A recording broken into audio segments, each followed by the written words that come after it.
dari Daud, ada Tuhan kamu. Akibat Daud berzina dengan Batseba, ada Tuhan kamu. Jujur, menurut kamu manusia mati itu wajar nggak? Ya matilah. Wajar ya? Wajar Nah, kan? wajar. Nah, kalau ada Tuhan yang mati wajar nggak? Nah, tak wajar. Karena kalian menyembah. Kan. Jadi kalau Nabi Muhammad meninggoy, wajar. Itu kemanusiaan. Tapi kalau Tuhan kamu meninggoy, tidak wajar. Karena apa? Tidak ada Tuhan itu bisa mati.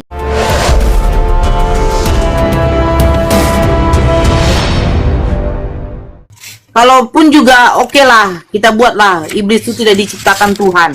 Nah, kalau memang tidak diciptakan Tuhan, apa bedanya iblis dengan Tuhan kamu? Sama-sama roh. Iblis itu adalah roh, Tuhan kamu roh. Terus yang kedua, duluan mana? Iblis apa Tuhan kamu?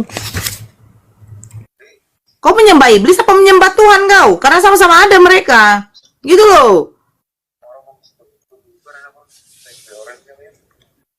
Makanya Allah itu tidak berawal. Sejak kapan ada Tuhan berawal? Kalau ada awal pasti ada akhir. Dialah yang awal, dialah yang akhir. Akhir juga dia di kayu salib. Aku setuju itu kalau dibilang Yesus itu Alfa dan Omega, setuju. Awal dan yang akhir, dari awal manusia sampai akhir manusia kan. Iya, tapi jangan bilang Tuhan kan? Bukan Tuhan. Karena Tuhan tidak berawal kan gitu.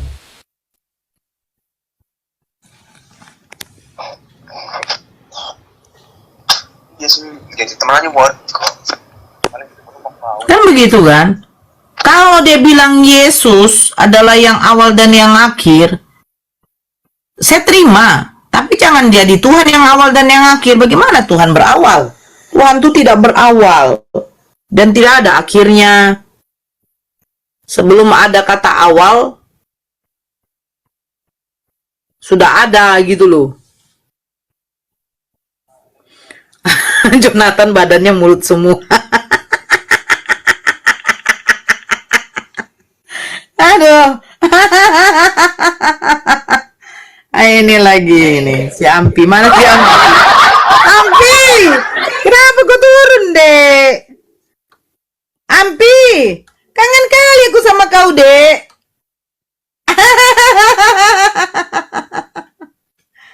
Aduh, ya Allah, astagfirullahaladzim. Kalau dia mau mintanya, naikkan aja. Aku punya trik sama dia. Bang Gre, naikkan aja, Bang Gre. Jonathan. Iya, naikkan aja. Naik lah kok, Bang, nggak apa-apa lah, Bang. Modal cokol gue di sini. Moderator, Bunda Nora kasih moderator. Enggak apa-apa. Ini siapa ini? Sulastri. Naik, Dek. Tunjukkan di mana kalau Tuhan tidak menciptakan iblis.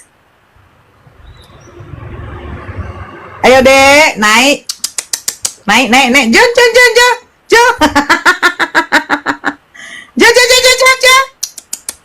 Jo. Sayang. Kamu ngikut kan? Ngikut dia kan? Gini, ya silakan. Kamu hina saya nggak masalah. Oke. Nggak apa-apa itu. Tapi begini, Gimana Tuhan tidak menciptakan iblis? Gini, kamu yang punya narasi memaksakan bahwa di dalam Bible itu ada tertulis iblis diciptakan, sementara kamu tidak bisa menunjukkan ayatnya, ya kan? Nah, ini gini, kamu nggak bisa tunjukin udah jawab ayatnya. aja di mana Tuhan tidak menciptakan. Siapa sih yang suruh saya on cam? Apa hubungannya dengan on cam? Di mana Tuhan tidak menciptakan iblis? Di mana? Nah, narasi kamu yang mengatakan bahwa di dalam Bible saya cari sampai di dalam Kejadian sampai Wahyu. Sekarang pertanyaan kamu. Nah, sekarang pertanyaan kamu ya, pertanyaan kamu ini, pertanyaan kamu. Di mana Tuhan tidak menciptakan iblis? Di dalam Bible bahwa iblis tidak diciptakan. Ya memang tidak ada ayatnya. Oh, tidak ada juga ya. Enggak ada, coba deh. Kamu baca keseluruhan dari Kejadian sampai Wahyu. Jadi kan secara tertulis, ya secara tertulis dalam Bible kamu, secara tertulis dalam Bible kamu kan tidak diciptakan. Terus duluan mana? Iblis apa Tuhan yang ada?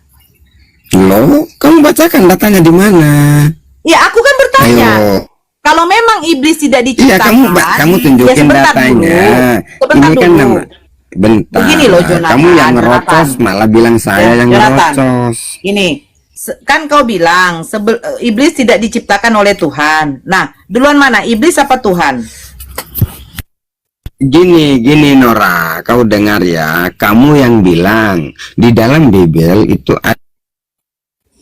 Saya nggak minta gini. Saya bilang, duluan mana Bang Jonathan, iblis atau Tuhan? Duluan mana? Aduh, memang lah. Ada Duluan nggak mana? ayatnya yang menjelaskan iblis? Saya tanya, duluan mana, iblis atau Tuhan? Saya terima, iblis tidak diciptakan oleh Tuhan kamu. Saya terima. Gitu loh. Nah, sekarang tunjukkan. Maksudnya enggak usah tunjukkan dalam Bible deh. Enggak usah. Karena kamu buta Bible gitu loh. Menurut kamu, menurut Jonathan, duluan iblis apa duluan Tuhan?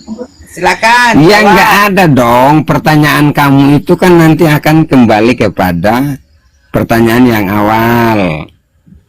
Karena memang nggak ada penjelasannya. Kamu ini Jadi, menjelaskan tuh, sesuatu yang tidak Timbulnya iblis tertulis. ini dari Nora. mana? Timbulnya iblis dari mana? Hah? Timbulnya iblis dari mana? Munculnya iblis itu karena berdasarkan sifat yang membangkang. Oh, jadi Tadi kamu sendiri yang bilang Ya, oke. sebelumnya itu Nah. menciptakan malaikat bukan iblis, ya kan? Loh, itu yang ngomong Cepe, bukan aku. Lah. Yang ngomong si Gimana Cepe. sih?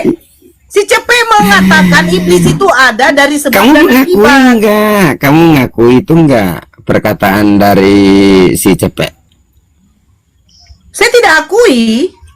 Tidak akui. Kalau kamu tidak akui, silakan kamu jelasin Oke, di sekarang mana begini. ayatnya. Sekarang begini, Aduh. ular itu iblis tidak?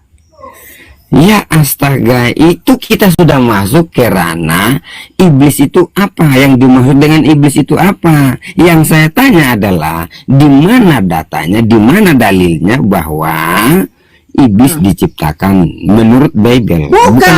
Kamu Qurannya. bilang katanya Nah, kan iblis itu kamu nggak adalah bisa. sifat.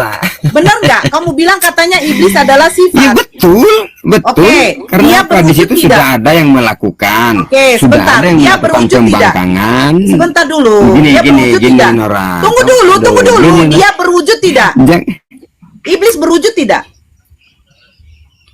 Kamu udah lihat wujudnya iblis? Nah, yang mencobai Yesus di padang gurun itu seperti apa? Iya. Itu apa? Nah, kamu udah lihat? Kamu udah lihat? Nggak, saya tanya, iblis yang mencobai Ya, Yesus di padang sama. gurun, itu berbentuk apa? Enggak ada penjelasannya, tetapi kamu memaksakan seolah-olah itu terlihat. Gini, sebentar dulu. Gini, Jonathan, kata sebentar dulu, sifat, satu-satu gini, lah kau dulu dengar ngomong. Nora, saya kasih kuliah Kau kan kamu udah, ya. sebentar dulu. Nora, Kan kata sebentar. sifat itu tidak bisa dilihat. Persis perempuan kau nih Jonathan, persis kau perempuan. Iya, Sumpah. ngeri kali kan mulutnya Allah, kan. iya, persis perempuan kau nih. nggak Gini, mau. Nora, saya kasih kuliah Sebentar, kamu tunggu ya. sebentar dulu Jonathan. Gini, Nora, Sebentar, biar kata kita dapat sifat. poinnya. Gini. Biar kita dapat Kata- poinnya Jonathan. Sebentar, biar kita dapat poinnya. Kalau kau mengatakan Iya, iblis kamu itu adalah jangan hanya sifat, bilang poin-poin, tapi sebentar poinnya dulu. saja. Sebentar dulu. Kau kan mengatakan iblis itu sifat. Kau jelaskan kan? poin yang mana? Ya, sifat apa tidak? Iblis itu sifat kata kau Kamu kan? jelaskan. Nah, Sifat atau iblis, tidak saya iblis sudah itu? katakan. Iblis Iblis itu sifat. itu Sifat atau tidak? Iblis itu sifat atau tidak? Iblis itu sifat atau tidak? Silakan dulu dibuka mulutmu. Iblis itu sifat tidak? ya aku paling nggak suka Oke, nih, Bos. sekarang Kalau begini, orang lagi iblis- ngomong, Iya, kok kamu malah dengarkanlah satu-satu lah kita ngomong. Iblis itu sifat kata kamu kan? Nah, sekarang sifat bisa ngomong nggak? Sifat bisa ngomong, sifat itu kata kerja. Kamu Nah, sifat sekarang, bisa oke, ngomong. oke, Sejak oke. kapan sifat bisa kata ngomong? kerja. Ngaco Maka saya kamu. kan bertanya, Sifat saya itu kata bertanya kerja. loh. Ya Allah. Saya memang bertanya, orang ini nggak bisa Jonathan. bedain. Saya mau bertanya kenapa? Karena saya mau ngambil poin. Iblis yang ngomong bercengkrama, bercerita, menyuruh Yesus merubah batu menjadi roti, itu iblis yang mana? Itu yang mau saya bilang, tanya. sifat itu apa, iblis itu kata sifat. Nah, kata sifat itu kata kerja. Jadi yang melakukan sekarang, itu yang disebut sekarang iblis. yang ngomong Ngerti sama nggak Yesus kamu? itu siapa? Yang ngomong sama Yesus. Dia nggak ngerti, nggak Yang ngomong ngerti sama dia. Yesus siapa? Ya, oke. Yang ngomong sama Yesus siapa? Iblis yang ngomong sama Yesus di padang gurun ya itu siapa? iblis. Ya itu siapa? Yang yang mengatakan, yang sedang berbicara atau sedang menggoda Yesus itu adalah iblis. Nah, iblis itu sifat gimana tidak? sih kamu ini? Iblis itu sifat Iblis tidak? itu adalah kata sifat. Kata kerja adalah sifatnya yang melakukan. Ya, oke. Tadi Anda mengatakan bahwa iblis itu kata sifat. Pada saat Yesus dicobai di padang gurun, iblis itu datang kepada Yesus dalam wujud apa, Jonathan? Tak berwujud atau pakai wujud? Wujud apa kira-kira? Kalau dia berwujud, coba silakan. Dalam bentuk apa dia mencobai Yesus ini? Kau bilang tadi kalau sifat kan tak mungkin berbicara, sifat itu kan tidak bisa berbicara. Lalu yang mencobai Yesus di padang gurun itu muncul dalam rupa apa dia? Coba Jonathan sekarang. Jangan bilang berupa angin.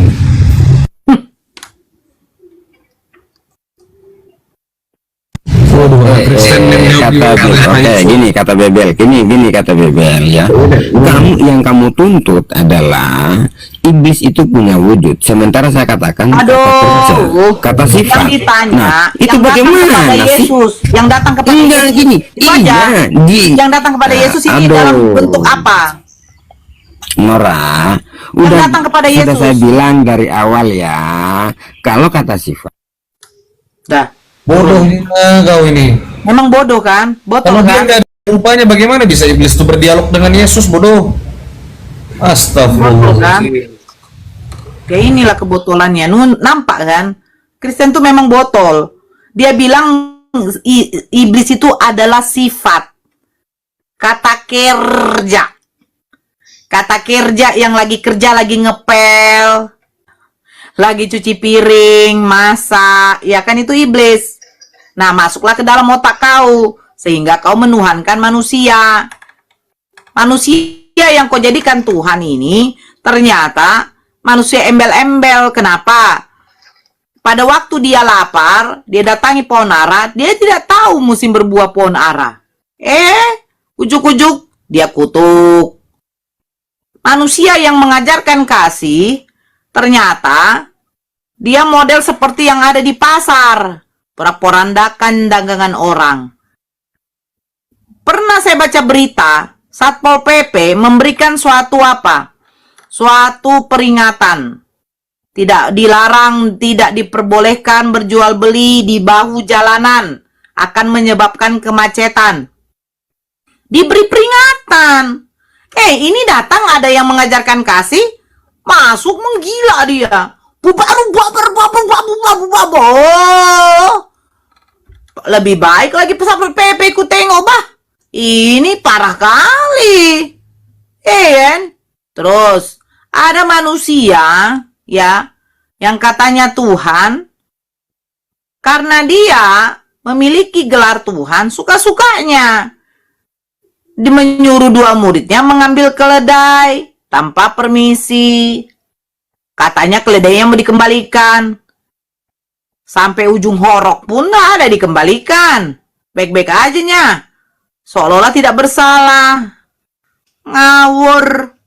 Sama seperti pengikutnya. Ngawur. Gitu.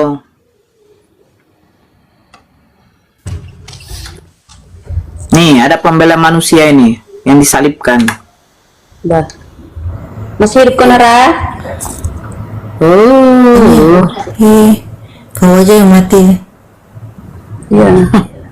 Sama seperti Tuhanmu mati. Jadi Muhammad pada mati orang. Loh, Nabi Muhammad manusia. Ada Tuhan yang bisa mati. Tuhan mana sih yang bisa mati?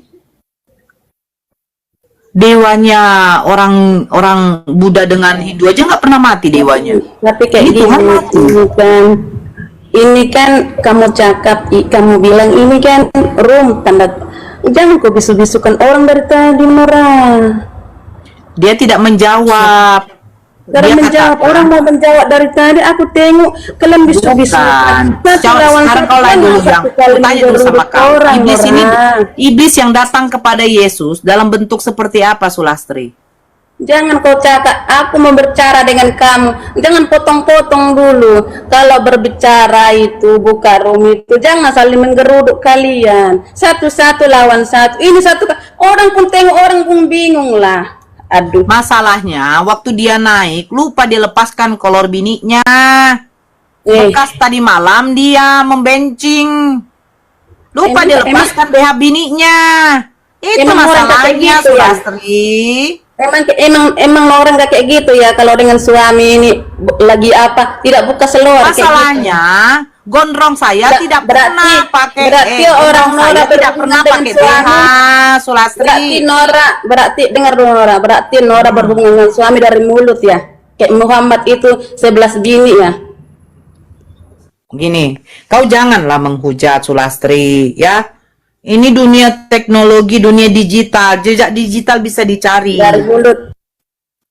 Bisa dicari. Sekarang masalahnya begini, ya. Si Jonathan tadi naik, dia itu lupa melepaskan kolor bininya. Karena kalau malam dia yang pakai kolor bininya dengan bea bininya. Kalau siang dilepas hanya memakai kolor.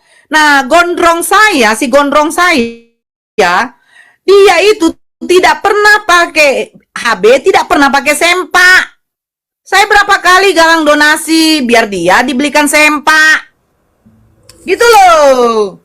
Soalnya sempak dia ukurannya gede kali loh Kak Sulastri. Ya Allah, saya sampai bilang, sayang bebek, mahal kali sempakmu. Kemarin saya lumayan dapat koin loh bebek. Kok mahal kali sempakmu? Cemana lah? Kok bayangkan lah. Hidup dia 1500 lebih tahun yang lalu.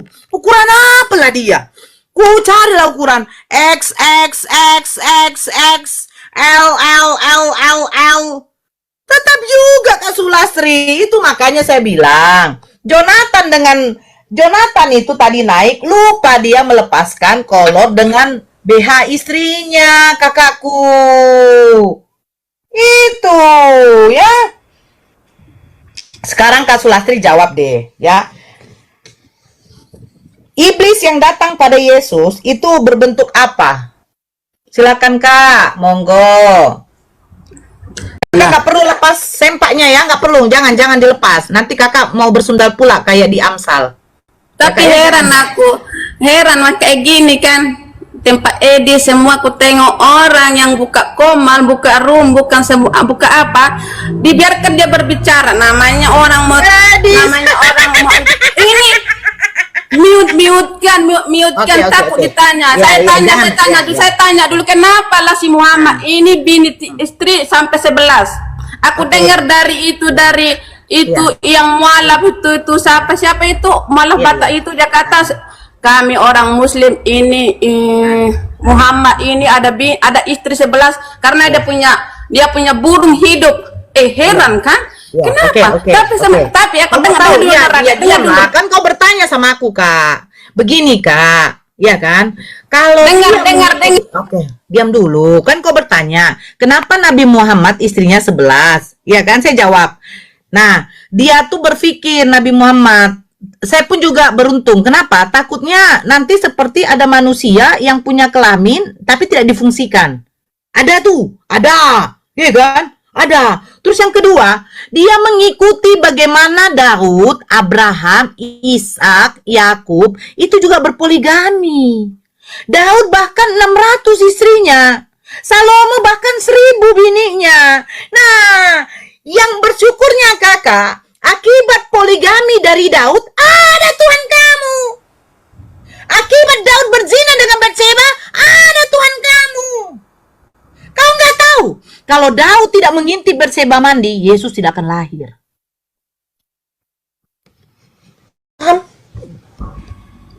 Paham? Tapi Tuhan Yesus kami tak ada kawin Nura. Oke, saya tunjukkan data gimana? Saya tunjukkan data. Enggak usah kau tunjukkan dari dulu. Kamu dengar, justru yang Muhammad ini yang kawin 11 orang istri dan menggauli anak tahun, saya kamu dengar itu. Mana ada nabi yang nikah? Kamu 11 orang. Kau bilang nggak ada nabi yang menikah. Daud itu berzina dulu, baru ada Tuhan kamu. Nabi saya menikah. Dengar dulu Nora. Kau berzina. Semalam saya tengok, saya screenshot TikTok saya ada tengok satu muslim buka room kan, satu. Dia cakap satu orang naik komal dia tanya, apakah itu muslim ini benar-benar masuk surga? Kalau betul dia masuk surga muslim semua, saya masuk muslim. Oke, satu orang muslim bercara macam ini. Iya, memang orang muslim ini kami percaya kalau orang muslim masuk surga semua. Mana dalilnya? Dia cakap dia bagi tunjuk dalilnya lah, kan? Entah betulkah itu terpulang kalian kan, namanya kepercayaan. Si Liana yang orang Malaysia itu. Hadis itu yang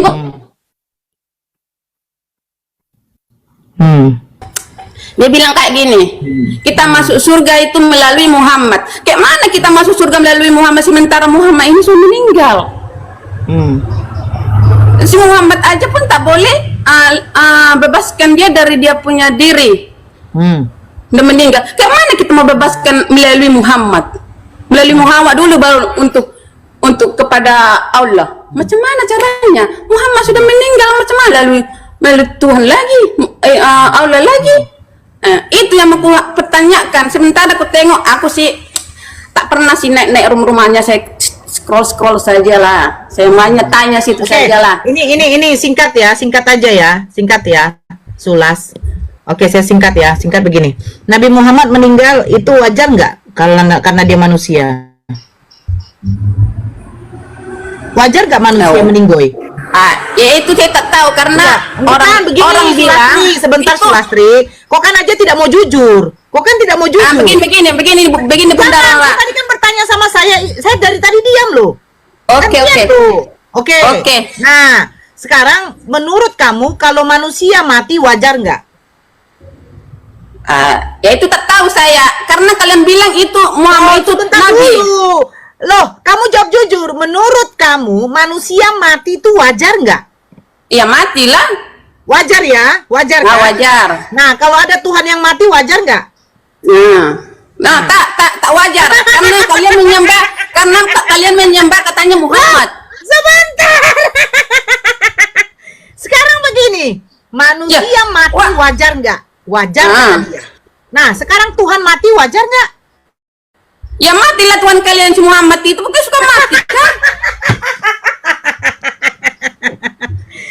Tuhan mati wajar nggak kakakku sayang? Ya seperti kalian memuja-muja Muhammad kan, bukan sudah meninggal kan? Gini ya, itulah. Sedikit ya, Sulastri, dengarkan saya baik-baik. Manusia mati wajar, hewan binatang mati wajar. Pohon aja kalau kita rawat tumbuh bagus, tapi dia juga akan mati. Itu wajar. Yang tidak wajar itu kalau Tuhan mati. Terus kamu mengatakan kami menyembah Nabi Muhammad. Dari surat Al-Fatihah sampai An-Nas, tidak pernah Allah itu mengatakan sembahlah kepada Rasulku. Gak ada. Kuutus Nabi Muhammad sebagai Rasul. Taatilah, karena dia adalah suri tauladan bagimu. Bukan berarti kami menyembah, memuji, memuliakan. Bukan berarti kami menyembah. Dan ketika kami sholat, adapun dari Kristen yang masuk Islam, itu mengucapkan apa kalimat syahadatnya? Asyhadu an la ilaha illallah. Kami bersaksi mengaku tiada Tuhan selain Allah. Dan Nabi Muhammad utusan Rasulullah. Tidak ada kami mengatakan Nabi Muhammad juga Tuhan. Kau cari di dalam Al-Quran kami kalau Nabi Muhammad itu adalah Tuhan. Jadi kalau Nabi Muhammad meninggoy, wajar, itu kemanusiaan. Tapi kalau Tuhan kamu meninggoy, tidak wajar. Karena apa? Tidak ada Tuhan itu bisa mati. Karena Tuhan itu adalah entitas tertinggi yang memiliki sifat kemahaan. Paham kau ya Sulas ya?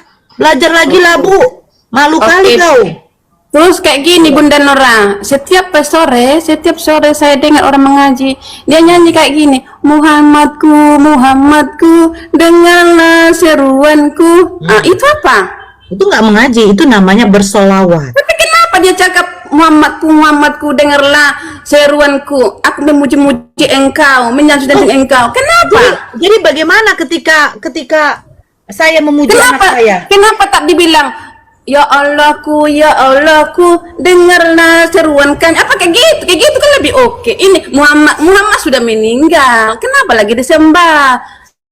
Kayak gitu kan namanya kan heran. Sekarang begini, memuji, oke, saya apa? Memuji dengan menyembah sama nggak definisinya? Memuji dan menyembah itu ya berbeda lah. Nah, udah. Jadi begini ya. Ketika kami memuji, memuliakan Nabi Muhammad, bukan berarti kami menyembah. Berselawat untuk apa? Ya akan menjadi syafaat bagi kami nanti. Kalian itu begini ya. Sementara Nabi Daud aja memuji memuliakan Tuhannya. Kan begitu. Nah, terus bagaimana bawahan-bawahan yang menjadi apa? Rakyat-rakyatnya Daud. Daud kan seorang raja. Apakah mereka tidak pernah memuji memuliakan rajanya? Tapi mereka tidak menyembah. Makanya bedakan yang menyembah, bedakan yang memuliakan, bedakan yang memuji. Saya puji anak saya bukan berarti saya sembah. Wih, yang cak ganteng lah kau nak. Nanti kau menjadi hafiz ya nak ya, pintar kali lah kau nak. Apakah berarti saya menyembah anak saya? Enggak kan? Makanya begini loh poinnya Bu Sulas, ya Bu Sulastri. Poinnya begini. Manusia mati wajar, Nabi Muhammad mati wajar. Terus dia adalah perantara kami nanti menuju surga, juru selamat, sama seperti Nabi Musa. Nabi Musa juru selamat bagi Bani Israel untuk menuju kepada Tuhannya. Nah, apa bedanya Yesus? Di dalam Matius 15 nomor 24, aku diutus hanya untuk domba-domba yang hilang dari umatku. Hari ini telah lahir bagimu juru selamat di kota Daud, yaitu Yesus Kristus Tuhan. Nah, sekarang saya tanya sama kau. Tapi dengar dulu Bunda Rora. Tapi Allah cakap ini kalau Muhammad ini adalah itu memberikan Injil itu utusan Allah. Apa benar itu? Memberikan Injil. Nabi Muhammad. Aku mau bertanya Bunda Nora, jangan marah ya. Aku dengarlah.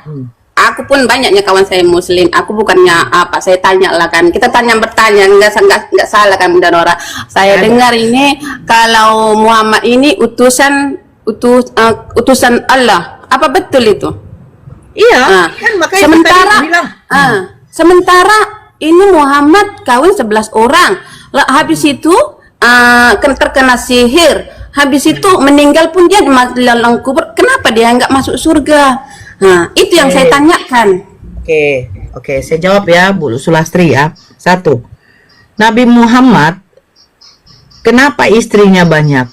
Bu, makanya sebenarnya begini. Kan duluan adanya Injil, duluan adanya Yesus, duluannya adanya Daud, duluan adanya Salomo daripada Nabi Muhammad. Nabi Muhammad adalah Rasul utusan Allah, adalah seorang Nabi penutup. Tidak ada lagi nabi. Setelah Nabi Muhammad tidak ada lagi nabi. Kan begitu. Nah, sebelum Nabi Muhammad menikah, apakah sudah ada yang namanya poligami? Sudah ada, Bu. Daud berpoligami, Salomo berpoligami. Jangan lupa, Bu. Abraham saja, bapak segala bangsa, itu berpoligami, Bu. Anaknya Abraham saja, Yakub, berpoligami, Bu. Ishak berpoligami, Bu. Tapi masalahnya poligami ya sebelum adanya Nabi Muhammad itu tidak ada batasan. Gak ada batasan, Bu. Salomo sampai apa? 700 istri, 300 gundik. Daud berapa? Ratusan istrinya walaupun tidak disebutkan Bible. Tetapi kitab Yahudi mengatakan Daud itu istrinya ratusan, Bu. Terus Nabi Muhammad 11. Nah, pertanyaan saya lebih banyak. 11 atau yang ratusan? Nah, datangnya Al-Quran itu untuk apa, Bu? Untuk membatasi yang boleh berpoligami itu hanyalah 4. Dan poligami itu tidak wajib, Bu. Dan tidak sunnah hukumnya. Poligami itu anjuran, Bu. Disarankan. Karena apa? Karena begini, Bu, ya. ketika kamu menikahi seorang perempuan yang ternyata perempuan itu mandul.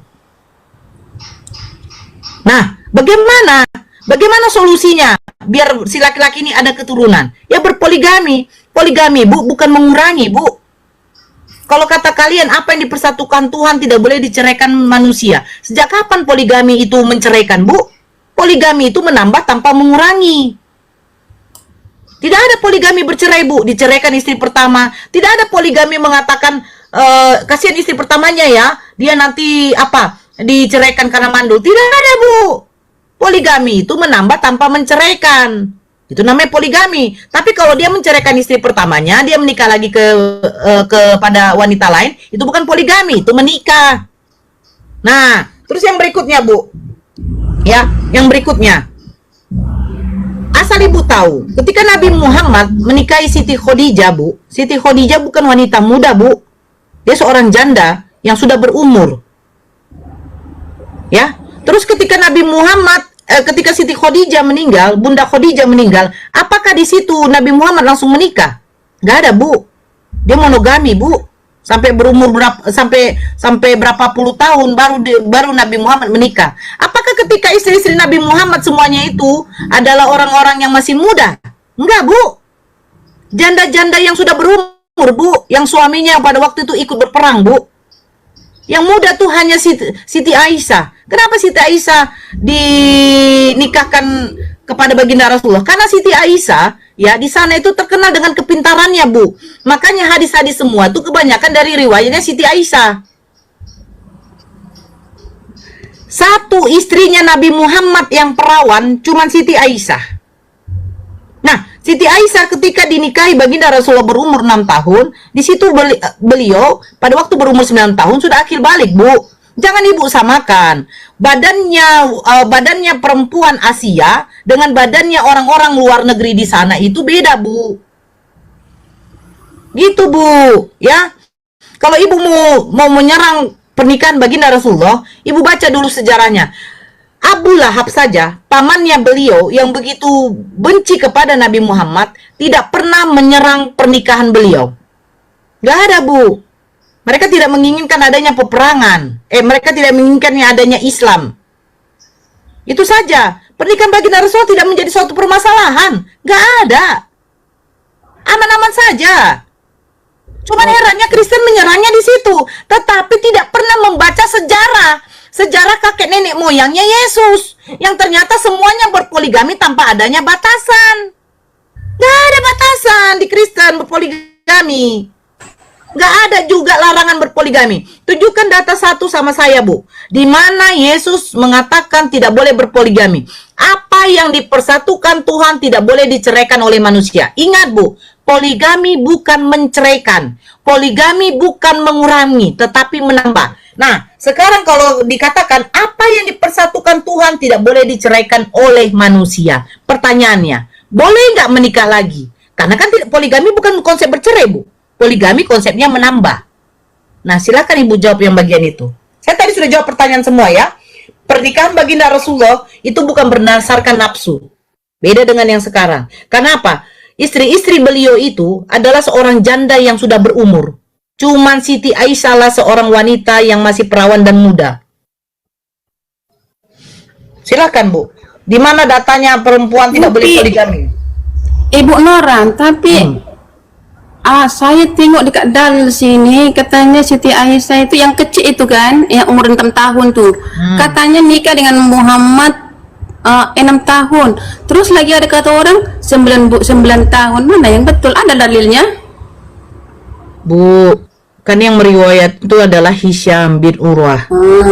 Nah, Hisham itu sudah berumur pada waktu dia mengatakan Siti Aisyah umur 6 tahun. Nah, sekarang begini, Bu. Syarat pernikahan di dalam Islam itu sudah akil balik. Nah, kita tidak tahu zaman dahulu orang yang sudah menstruasi perempuannya umur berapa, Bu. Betul tidak? Betul, Bu. Nah, badan orang luar negeri sana dengan badan orang-orang Asia itu sama nggak sih, Bu? Tengok orang Amerika tuh, anak SD aja udah seperti anak SMA besarnya. Kan begitu. Izin Bunda, izin. Ya. Kalau misalnya ini kan Caca sementara lagi maksudnya di orang yang berbahasa Arab ya. Ya. Kalau di sini tuh akil baliknya kayak anaknya bosnya Caca itu umur 6 tahun itu udah akil balik. 6-7 tahun bilang karena sudah menstruasi. Iya. Sudah. 6 tahun Kalau udah balik. 6 ke 7. Nah, Belum lah. begini Bu, saya kayak gini, kita nggak tahu nenek moyang kita haidnya itu kapan. Ada orang yang SD udah haid loh Bu. Ada yang SD udah haid. Ada yang SMA baru haid. Ada yang SMP haid. Nah, makanya saya bilang, yang dahulu dengan yang sekarang itu tidak bisa kita bawa yang dahulu dengan yang sekarang. Makanan dahulu tidak ada makanan instan Bu, nggak ada mereka mie, Indomie, nggak ada. Bahkan mereka makanan dulu kebanyakan tidak digoreng Bu. Makanya kalau dikatakan Yesus meminta ikan goreng, makan ikan goreng, kalau ditengok terjemahan aslinya ya, ketika Yesus meminta kepada muridnya, apa yang kalian punya di situ? Di sini ada ikan. Yesus memakan ikan goreng. Itu bukan ikan goreng, tapi ikan yang diasapin. Kalau kami bilang kayak disalai. Karena apa? Di zaman dahulu minyak itu susah. Itu di zamannya Nabi Isa ya. Zamannya Yesus. Itu udah susah itu minyak. Gitu loh. Nah, jadi jangan samakan yang di dahulu dengan yang di sekarang. Karena apa? Terjadinya apa? Terjadinya yang namanya perkembangan. Siklus itu makin lama makin apa? Makin kayak gini, atmosfer bumi makin lama makin menipis. Beda dengan yang dahulu. Karena apa? Zaman dahulu nggak ada yang namanya pabrik-pabrik, industri belum ada. Gitu. Nah, kalau Anda mau menyerang Nabi Muhammad dengan pernikahannya, coba lihat ketika Bunda Khadijah meninggal, apakah Nabi Muhammad langsung menikah? Enggak kan? 20 tahun dia baru menikah. Bayangkan.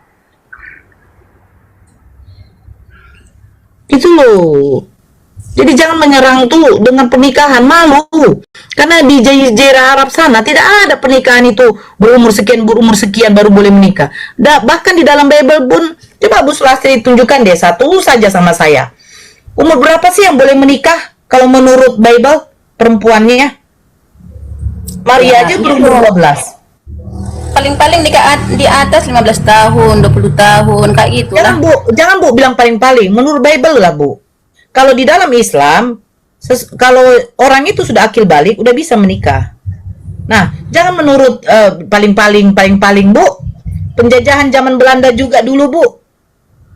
Neneknya kita punya nenek itu menikah umur berapa Bu? Bahkan mereka tidak diperbolehkan sekolah.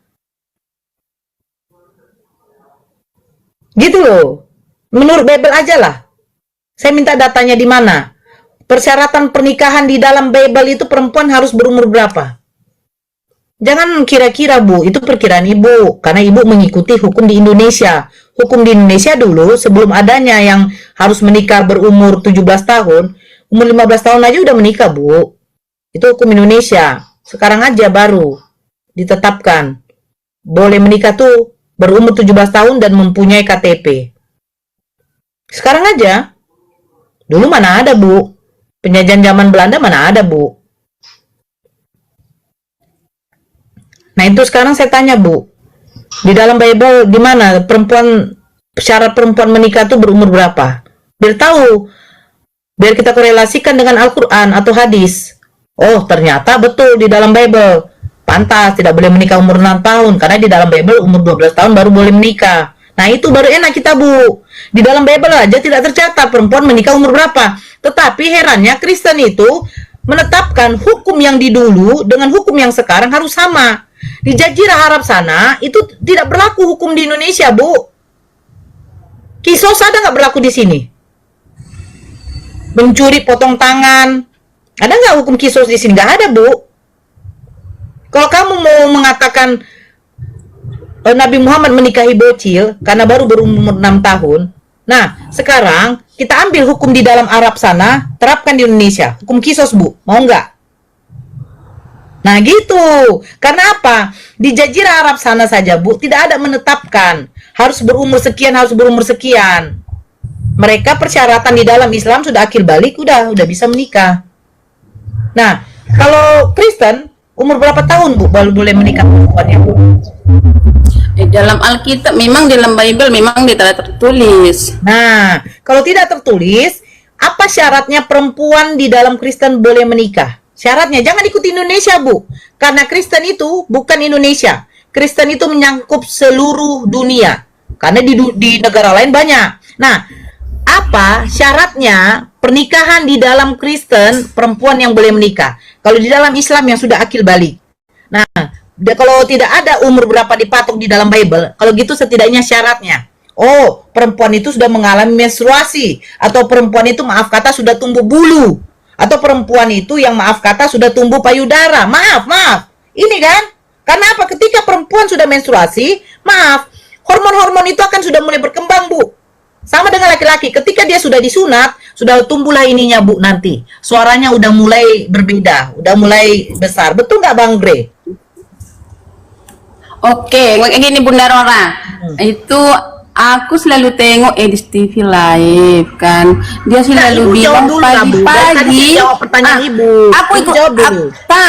Bukan aku, saya tengok Edis TV bilang kayak gini. Saya mau tanya Bunda Nora kan. Kalau Bunda Nora begitu. Tadi kan tanya Muhammad, sudah Bunda jelaskan. Oke lah. Oke, saya terima lah itu kan. Sekarang saya tanya ini saja, saya yang paling heran kan.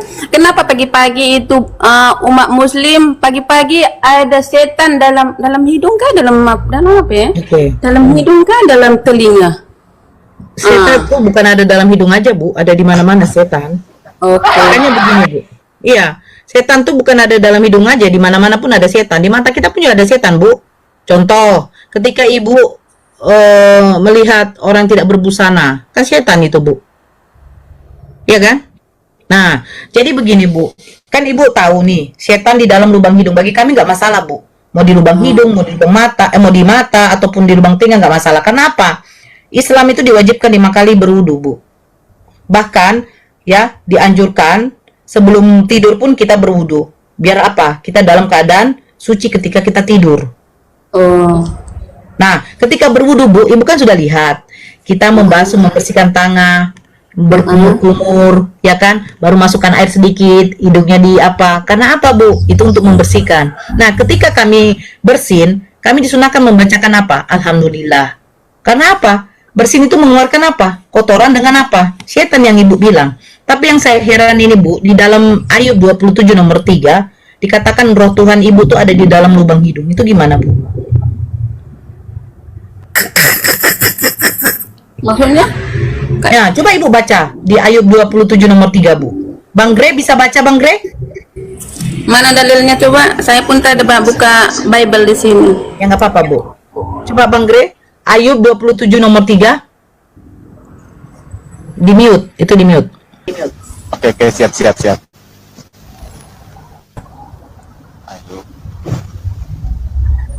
Ayo berapa? Ayub 27 nomor 3, Bu. Karena kalian kan nggak seperti kami membersihkan lubang hidung.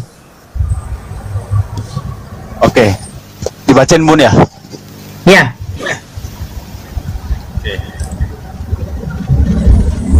Selama nafasku masih ada padaku dan roh Theos masih dalam lubang hidungku, dah. Selama Roh nafasku Tuhan, masih ada. roh Allah ada dalam lubang hidung, Bu. Itu cemana, Bu? Selama napasku masih ada padaku, roh Allah masih dalam hidungku. Ini kan maksudnya kayak gini. Nah, ini saya habiskan baca dulu. Ayat ini merupakan bagian dari ucapan Ayub ini kan hanya ucapan Ayub saja. Bahwasanya kalau menghirup udara macam kayak pengurus habiskan baca. Yang mengatakan kesehatan adalah untuk sedang menderita.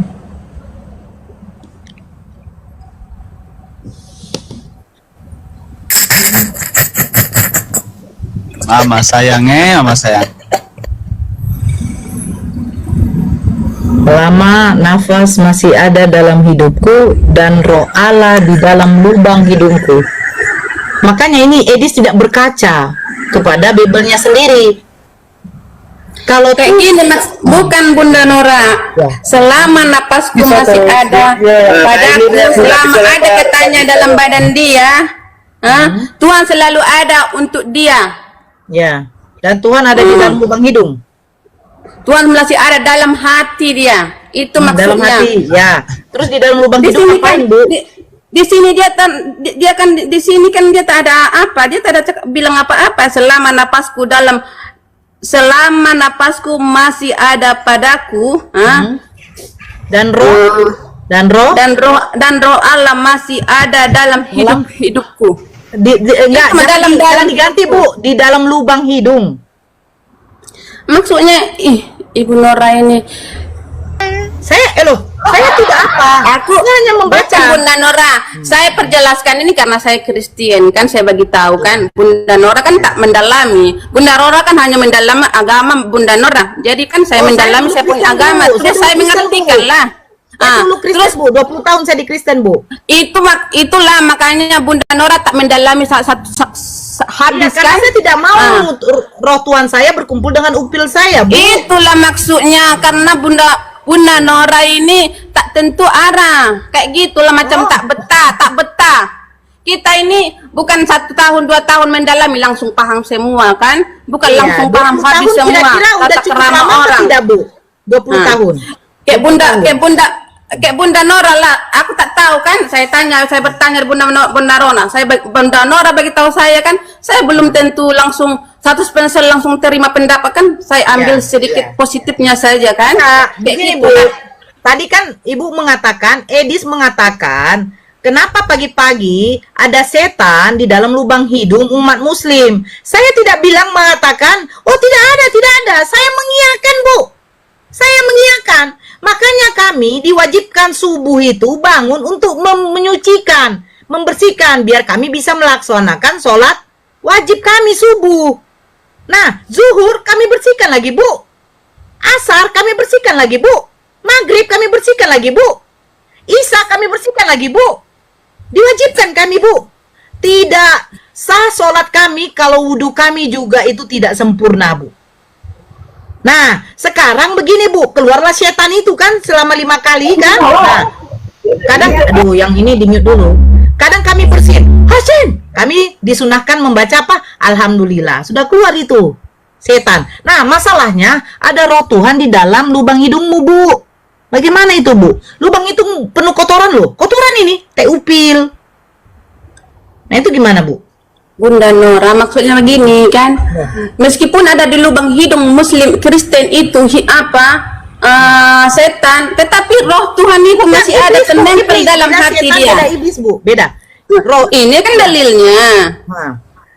Bu, iya. Selama roh napasku Tuhan. masih ada padaku dan roh masih ada dalam lubang hidung itu Roh maksudnya siapa, kan. Bu? Yang di dalam lubang hidung roh siapa? Berarti walaupun ada di hidung Iya, roh saya siapa? itu Itu tidak baca setan rohnya. lubang.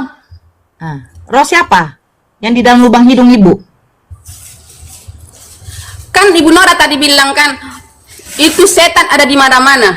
Kak Bunda Nora bilang kayak gitu kan? Iya, yang di Ayub 20, di mana-mana Ayub 27 Tuhan nomor ada. 3. Itulah aku Ayub bilang. 27 nomor 3, saya tanya. Itu roh siapa yang berada di dalam lubang hidung Ibu? Bunda Nora, aku jelaskan pun Bunda Nora takkan mengerti karena Bunda Nora roh siapa? sudah lama mualaf sudah lama muslim kan, tentu tak tahu kan. Aku pun tak tahu ajaran kalian. Saya tanya tadi pelan-pelan Bunda Nora beritahu begini. Saya tanya, saya loh, terima, kita saya terima, tapi enggak 100% ku ambil saja. Iya, saya tidak masalah. Saya tidak masalah, itulah. kita terima. Tapi yang Mau saya tanya, 1000. roh siapa yang berada di dalam lubang hidung Ibu menurut Kan Ayub sudah 27? kujelaskan tadi. Roh siapa? Udah kujelaskan tadi itu. Tuhan walaupun ada di hidung Kristen itu setan, tapi roh Tuhan setan, itu kok setan masih di ada. dalam lubang hidung? Walaupun ada di hidung Bunda tadi bil kan di hidung kita ada nempel setan kan. Oke, tapi dalam roh kita itu masih ada Tuhan tertanam dalam badan ini. Saya Kayak tak usah takut. Mau ditanam di mana, mau di mana terserah Ibu. mau di belakang rumah, depan rumah, mau di atap, ibu tanam, terserah. Yang saya tanya, menurut Ayub 27 nomor 3, roh Tuhan itu berada di mana, Bu? Dalam hati. Nah, Kan masih ada dalam hati kita kan, makanya nggak usah takut. Tuhan itu walaupun ada hantu, ada setan kah menghampiri dirimu, tetap kan ada Tuhan itu. Bu, menurut Ayub 27 nomor 3, roh Tuhan itu berada di itulah mana? artinya Bunda Nora. Kau bilang pun kau tak akan mengerti, tetap kau mempertahankan keegoisan. Sebentar, Bu. Begitu. Bang Gre, dibaca bilang satu kali lagi, kuat. Silakan. Sebentar, Bu Sulastri.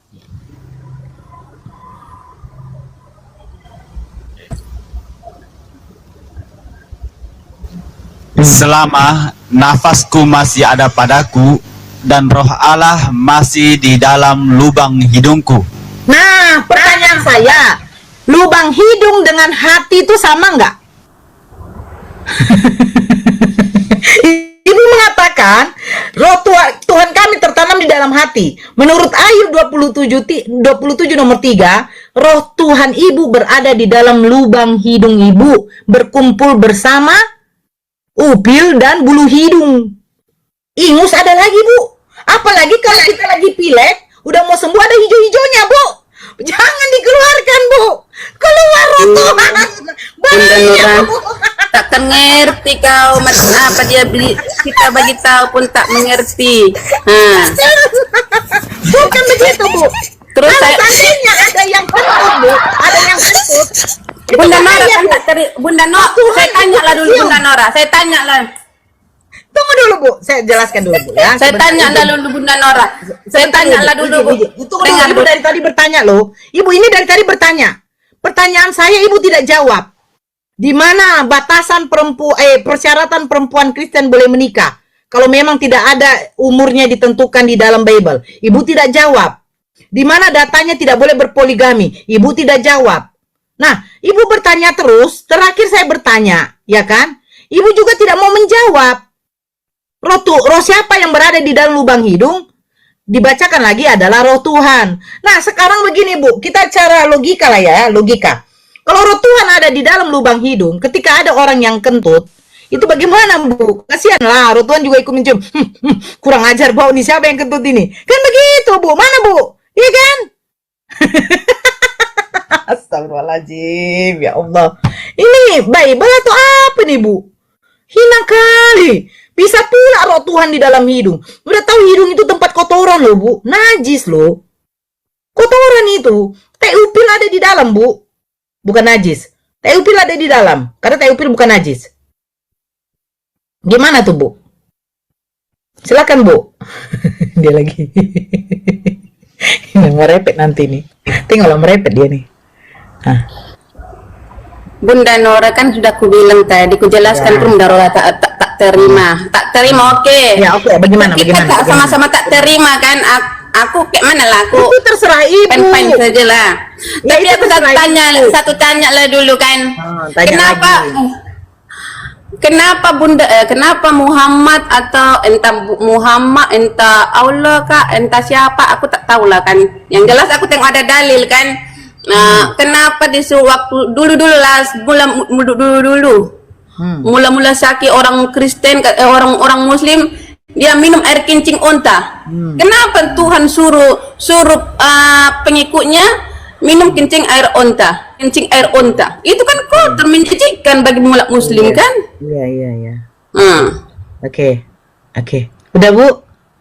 Oke, itu saja. Oke, ya. Ibu bilang itu ada dalilnya. Setahu saya ketika saya membaca hadis, ada suatu kampung yang pada waktu itu terserang suatu penyakit. Penyakit ini adalah penyakit di dalam perutnya. Nah, yang tidak bisa sembuh. Datanglah mereka ini, beberapa orang ini kepada baginda Rasulullah. Kira-kira apa obatnya?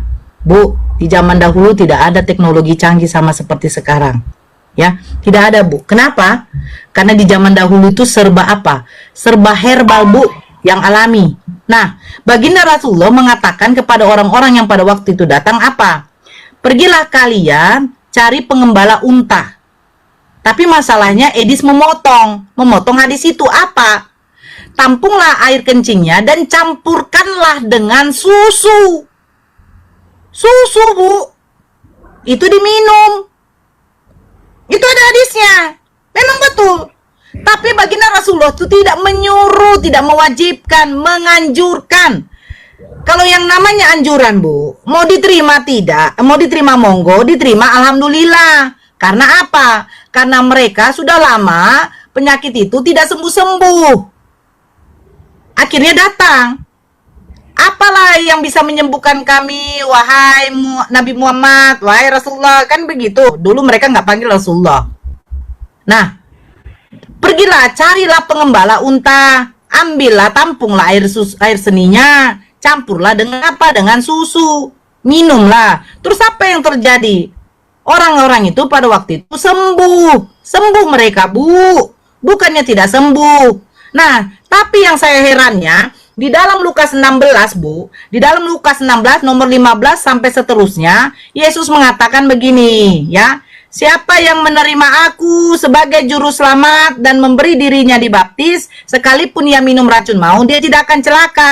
Pertanyaannya, Bu, apakah sudah ada umat Kristen yang menerima Yesus sebagai juru selamat dan memberi dirinya dibaptis ketika minum racun maut, dia tidak mati, Bu? Silakan. Silakan, Bu.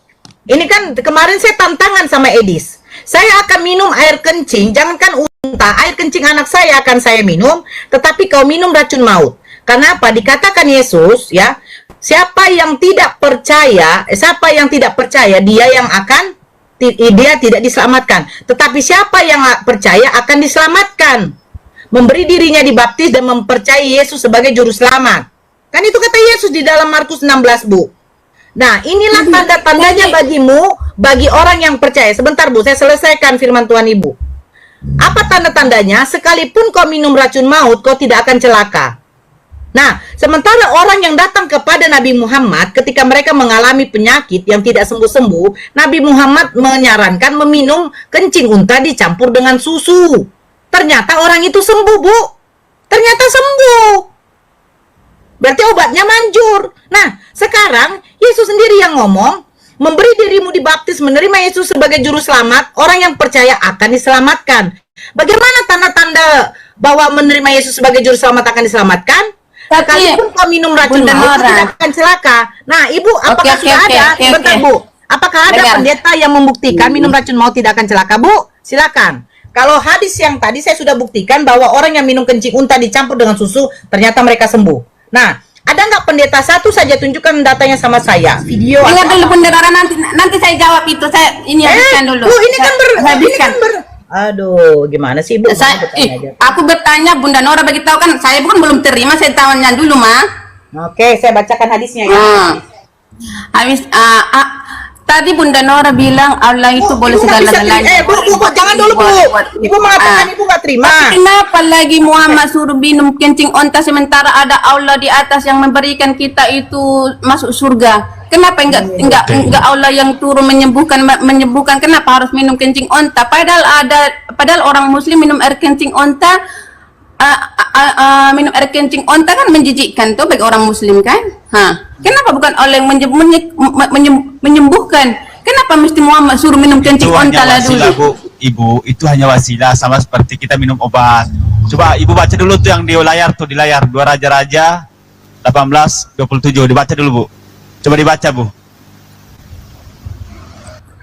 Itu nanti aku tanya ini dulu, baru itu nanti kita bahas.